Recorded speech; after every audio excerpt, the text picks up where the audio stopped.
Momojonimni uyiga kelib, kiyimlarini kiyib olib, hamma joylarini tozalashni boshladim.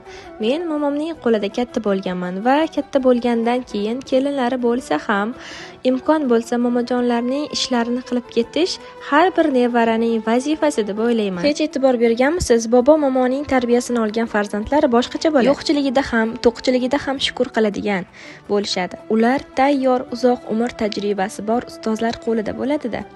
Meni kitoblarga, tabobatga, ilmga muhabbatimni aynan momojonim o'rgatgan. Biz bir-birimizga omonatmiz.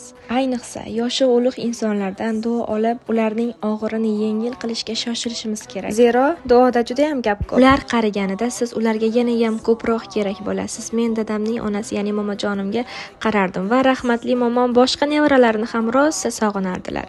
Shuning uchun ham har bir farzand, har bir nevara vaqt topib, navbat qilib farishtalarimizning kirlarini yuvib, uylarini yig'ib, yuvintirib, duolarini olib ketish kerak deb o'ylayman. Ular tirik tarixingiz, ulardan shajaralaringizni, ajdodlaringizning fe'l-atvori, qobiliyatlarini bilib olishingiz mumkin. Xullas, hech bo'lmasa bugun telefon orqali ularni yo'qlab qo'ying.